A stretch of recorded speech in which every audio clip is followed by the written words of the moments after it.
Have you ever noticed how Bluey matures throughout the show?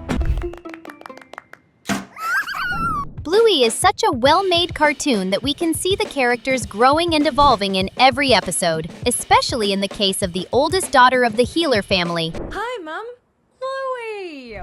In the first episode, for example, we can see that she is still very childish and bossy. In the magic xylophone, Bluey and Bingo play Freezing Bandit using the magical musical instrument. Each ping freezes and unfreezes him. As soon as he stays still, they play pranks on him, putting his finger in his nose, painting his face with a marker pen, and so on. But the problem is that Bluey doesn't let Bingo have her turn to play.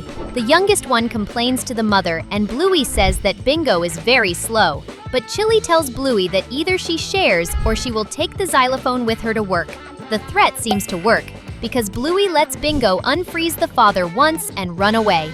But at the moment of freezing him again, Bluey already doesn't want to let Bingo have her turn. They start to argue, and Bandit takes advantage of the moment, takes the xylophone from them and freezes Bluey.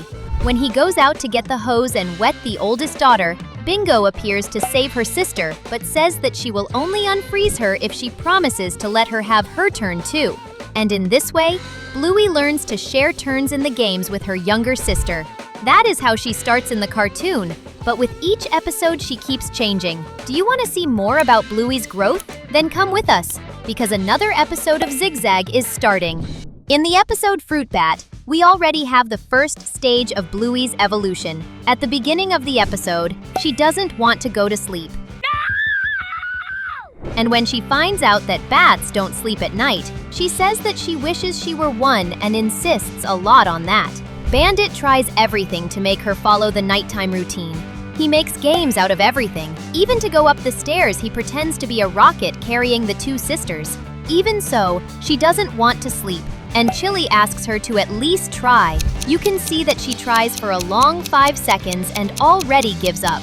Bluey goes down to the living room and sees her dad sleeping on the floor, dreaming that he's playing soccer with his friends.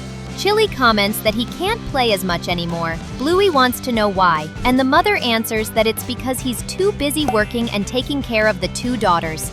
After that, Bluey decides that she can try to dream that she is a bat, just like she wanted so much to be, and that motivates her to try to sleep. She falls asleep without even noticing and dreams that she is a bat flying through the city until she finds her dad playing soccer. It's a very cute dream.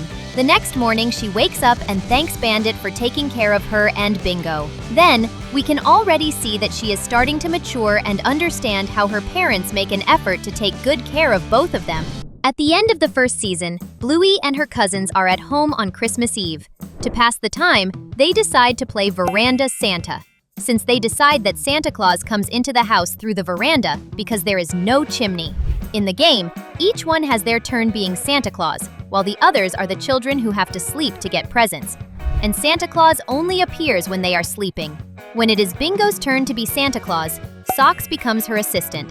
When she goes to put the present under Bluey's pillow, the oldest daughter of the Healers grabs Socks and hugs her as if she were a pillow. But Socks doesn't like that and ends up biting Bluey. Bandit scolds Socks, but Bluey is still angry. Bandit explains that she is only 1 year old and is still learning. But nothing seems to convince Bluey. When it is Bluey's turn to be Santa Claus, she leaves a present for everyone, except for Socks. It is a way of getting even for the bite. Socks gets very hurt and runs. When Chili and Bandit go to talk to Bluey, saying that she has to apologize, she says that she was just teaching that children who are not good don't get presents from Santa Claus. Bandit tells her not to worry about whether she is going to get presents or not. And when she asks why, Chili answers that this is not the reason to be nice to others. Then they show Bluey that Socks is very sad, alone in front of the house, and Bluey understands the lesson. She goes to her cousin and apologizes, but explains why she was upset, showing that she learned to accept other people's apologies and to explain what she felt when she was hurt. Do you think Bluey was right or wrong in trying to teach a lesson to Socks? Type #Bluey in the comments and tell us. One day, Bandit and Chili buy a swing for the porch, and they put it together themselves at home. Bluey and Bingo decide to play with everything that's left from the packaging that they keep throwing into the backyard. First, they pretend to be fish, and the piece of bubble wrap is the water. Then they turn into lizards on the cardboard, which plays the role of the land. And like that, they keep turning into several different animals. Dinosaurs, birds, monkeys, until they become the ancient cavemen. At the beginning of the game, Bluey is the mom, and Bingo is the baby. But little by little, Bingo starts saying that her character is growing up, becoming a child, a teenager, until she becomes an adult. In the end, they are in a futuristic world that they built with leftover styrofoam from the packaging. That's when Bingo grows up and leaves in a spaceship. Bluey doesn't know what to do after that, until Chili calls her to sit with her and Bandit on the swing, which is now ready, while they watch Bingo playing and running around the backyard. It's an episode about evolution in several ways. There's the evolution of the animals, the evolution of Bingo's character growing up, and Bluey's evolution. In this episode, we can already see a more mature child who accepts her younger sister's suggestions during their playtime. Mondays at the Healer House are usually the day when Bluey goes to play with Honey after school, and Bingo goes to her gymnastics class.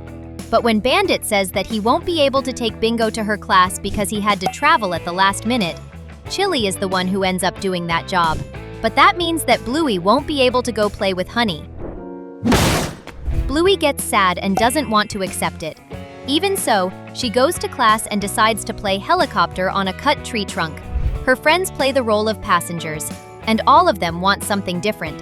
At first, Bluey wants to control the entire game, but little by little she starts giving in and agreeing to change things so that everyone can have fun. In The Sign, we are already at the end of the last season and Bluey has changed a lot. She starts the episode upset because they have to move. It's true that she tries to take down the for sale sign to see if that way they can stay, but this time she doesn't throw a tantrum because something isn't going the way she would like. At one moment in the episode, Bluey even talks about adult things with Chili and Frisky at the lookout. They go there to find Frisky, who also got upset when she found out that Radley wants them to move to another city and didn't tell her. In that conversation, Chili says that she doesn't know if the move will be good or bad, that they will have to see. In that moment, Bluey understands a lesson that Calypso tried to teach her at the beginning of the episode. She wanted her to understand that we can't know if something will be good or bad before it happens. But I know that something good will happen if you subscribe to our channel. Just click the button. In this last episode of Bluey so far, we see adult Bluey going to visit her parents. Time flies, and our favorite little pup has grown up. She arrives by surprise at the house, and Bandit and Chili get emotional when they see her already grown up. What the episode shows is that Bluey is still the same, loving, funny, and full of imagination, but with the maturity that the lessons from childhood gave her. Adult Bluey is the proof that all those games, from the magic xylophone to the Christmas lesson, turned her into a loving and responsible daughter who never forgets her family. What about you? Do you think Bluey has grown a lot?